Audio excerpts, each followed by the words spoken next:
Greetings and welcome. Let's talk. We're in Senior AP English, and we're going to talk now real briefly about Kate Mansfield's Cup of Tea. I'm going to work off the assumption this is a text you've already read. If it's not, then some of our conversation will maybe be a little bit lost on you. Let's begin with a brief plot summary after we make some observations about Mansfield. Mansfield is crucially important, not only as a female voice, but as a voice heavily influenced by the study of Freud. Now, we've mentioned Freud a lot. And Freud's work has prodigious impact, ripple effects through literature.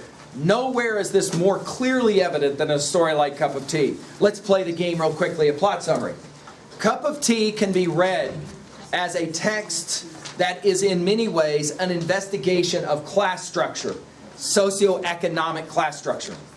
Our story, very simply outlined. You have an exceptionally wealthy woman who comes out of the, if you're in Houston, the Galleria Mall, of course if you're in Hollywood on Rodeo Drive, comes out of shopping, where she is ready to drop, I don't know, let's call it $25,000 on a little trinket. And a woman walks up to her who is homeless, and she asks for enough money to buy a cup of tea. The wealthy woman says, I can do you one better. Come on, let's go to my house. She takes her into the mansion where she lives and immediately tries to lavish her with gifts. She is taken upstairs. She provides her cup of tea. She can't understand why the homeless woman is not more excited about this show of charity. Slowly acclimating to the whole notion of being in a huge mansion for the first time. Everything is going really well. They're going to have a bonding experience, these two women, when all of a sudden, the rich woman's husband shows up. He looks in on them, briefly. He sees the two of them palling around. And then he has a comment to his wife when they are alone. When he says to his wife, ostensibly, about the homeless woman, what? What does he say about her? Whoa, she is hot. To which the wife says, really? Yeah. Are you not? I mean, did you not see? I mean, boy, she would clean up really well. She looks good. The next thing we know, the homeless woman is gone. She was invited for more than tea. She was invited for a whole meal. The next thing we know, she's gone. And at the very end of our story, the wife is then sitting on the lap of her husband, where they are snuggling, and her only question is, do you think, what does she ask? Do you think I'm pretty? Now, Mansfield will set us up big time with the opening line of the story. You're there looking at it on page, right? And the opening lines of that story is, what? Read it for us with your fine reading voice, Batson. What are the opening lines? Rosemary fell was not exactly. Now, this is an important first line. And this, read it again for us nice and loud. Rosemary fell was not exactly beautiful. Now, that's the opening line. And it's an interesting opening line because we know now the final lines of this little short story. Now, how to talk about a story like this? Well, I'm going to ask a series of questions. You may want to jot down potential answers to these questions, and then you can decide. Oftentimes, my questions lead to conversations, i.e. fights, later on in private. Let's ask a couple of questions. I'll begin with Marx and socioeconomic theory. Do you think it is ever a winning proposition for the wealthy to help the poor? Think about, for example, what really Rosemary's doing when she invites this poor homeless woman. Hey, you got nothing. You actually have to walk up to me on the street and ask for a quarter so you can get a cup of tea. And I take you into my mansion, a structure that you can't even imagine somebody would live in. And I bring you into my house. How else is that woman, homeless woman, supposed to understand the experience other than Rosemary saying, look what I've got and you'll never have. Look what I've got and you'll never have. You're a scumbag homeless person. Let me just shove that reality knife into your psyche just a little bit deeper. How else is this homeless woman ever going to understand that. Question, do you think Rosemary, the rich woman, knows this? In other words, in some slightly twisted way, she likes the fact that she can just drive the knife in a little bit deeper when she says to the woman, come to my house. Let me show you what you will never ever have. Is that what's going on? Or do you think Rosemary has a genuine desire to help the poor? And question, how does taking a completely poor person off of the street, bringing her in your house, and giving her a cup of tea or even some food, how does that help her in any way? I mean, think about it. So now I'm a homeless person. I can't even afford a cup of tea. This really wealthy person takes me into her billion-dollar mansion, feeds me, so now I'm full, and then says, see you later, and then I get to walk back out into the rain again to be a homeless person. What of any of this activity, as provided by the wealthy to the poor, is of any benefit whatsoever? Let's look at it from the other perspective. What do you think is going on for the poor person to ask for help? I just want a cup of tea. How is she changed from this experience with Rosemary the rich woman in any positive way? Is she changed in any positive way? Question 2. We can, of course, speak about this text from its Freudian psychological perspective. Namely, okay, we got to get around to it. They're two girls having a good time. They're having a conversation. They're talking together, trying to get accustomed to each other. And into the room comes the guy. He shows up. He only says one thing. Wow, she's kind of cute. That's all that he says.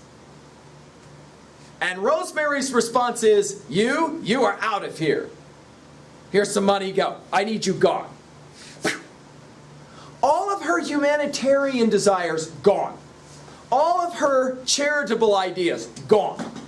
Now the only thing she's interested in is finding her husband's lap, where she then needs to hear from him, he say, you're really pretty. Now I'll ask a couple of questions about this. Question 1, do you think that the guy in the story knows what he's doing? Was he like, I want this homeless Do you know what does he know what he's doing when he shows up, sees the two girls together, and says to his wife about another girl, well, she's hot. Now, does he know what he's doing to her, psychologically? Or rather, is he just being a stupid guy? He's seeing beauty. He's appreciating beauty. She looks good. He says, she looks good. This is completely innocuous, innocent. Guys don't know what they're doing. Guys aren't that smart. Or is it rather he knows exactly what he's doing? If you want to jack with a girl's psyche, all you have to do is compare her to another girl's beauty, and that gets her every time. Does he know what he's doing? Question 2. Can it really matter this way to a girl? Let me ask it in the most disgustingly Freudian language. Are female psyches really this fragile? Really? To speak an 8th grade language. Seriously? Does this story, and again, remember yesterday I pointed out, this story is written not by a man, this story is written by a woman. And in this story, the female in this story is devastated by her husband saying about another complete stranger, homeless woman, she's kind of cute. Are female psyches that fragile? Is this story realistic? Do you buy it that the girl would hear from her guy, wow, she's kind of cute, and translate that as, what?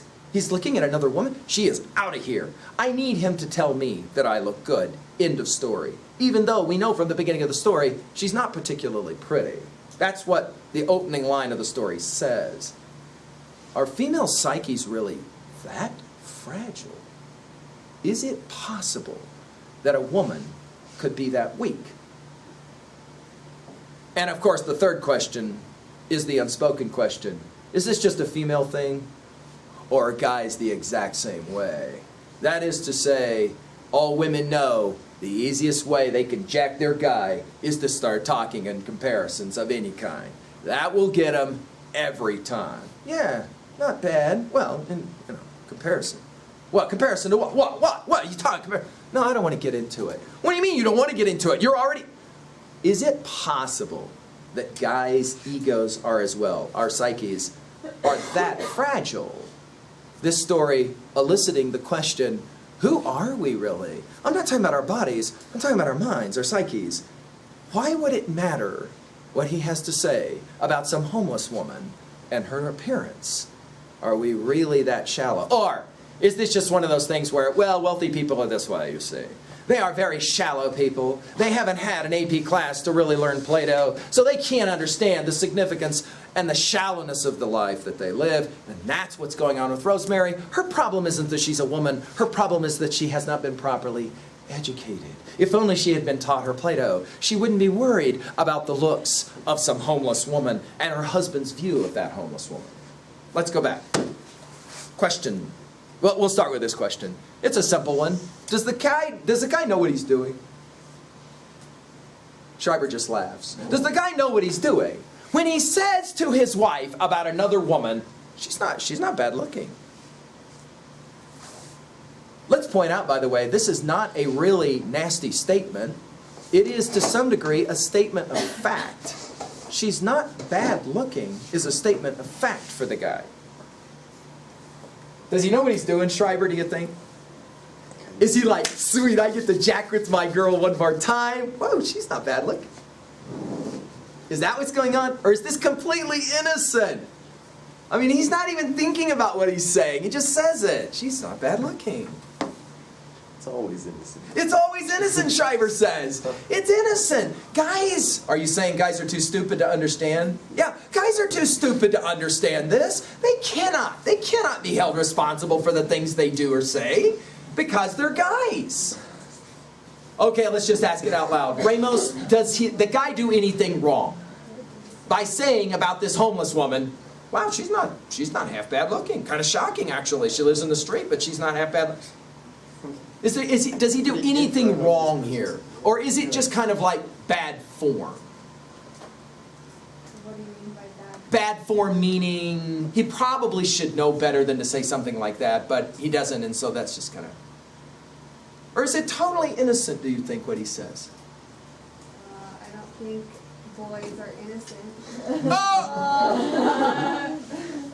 You're saying guys should know that a girl has a psyche so fragile that she cannot abide. Well, the guy would feel the exact same way if a girl compared. It works the exact same way. How many of you would agree with that? It works the same way. So, for example, if he had brought home some homeless guy and she had walked in and went, wow, wow, wow, wow, wow, is this our new servant boy?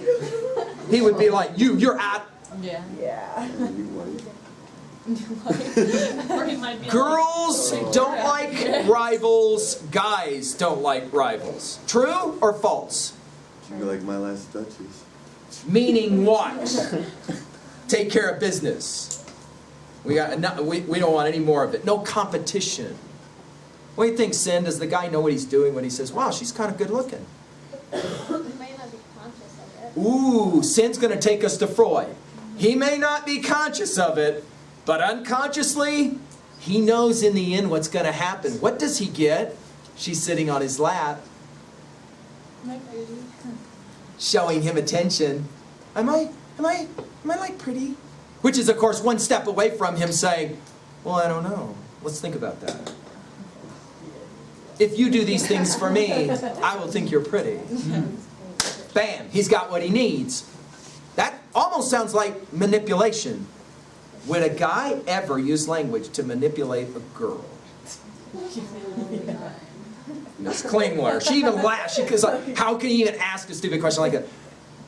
Are guys conscious of this level of manipulation? I'll even ask it in academic formulaic language, Mr. Kelleher. Are males conscious of the linguistic manipulation which can lead to gratification? Are guys really that sophisticated? Cottrell, do you think guys are really that sophisticated?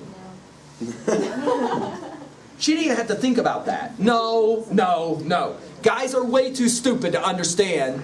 I'm going to walk into a room, I'm going to say something about the other girl, my wife's going to turn around and sit on my lap and say, but am I not pretty? I'm pretty, right?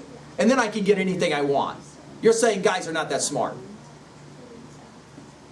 Well, they're not smart to do that. No, no, no. I'm not asking about your view, whether that was a morally correct...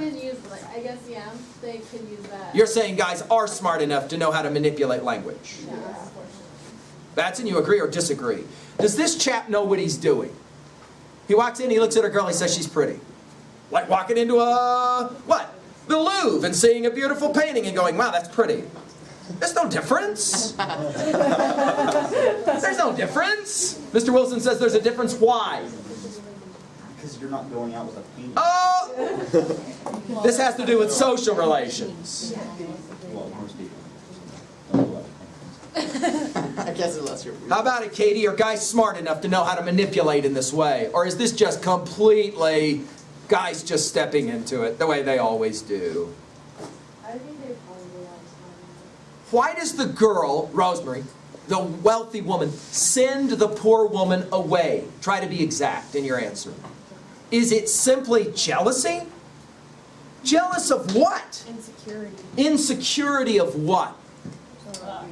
She Dude, she's got everything. That's the whole point of the story. She can go out and drop 20 grand on some stupid little trinket.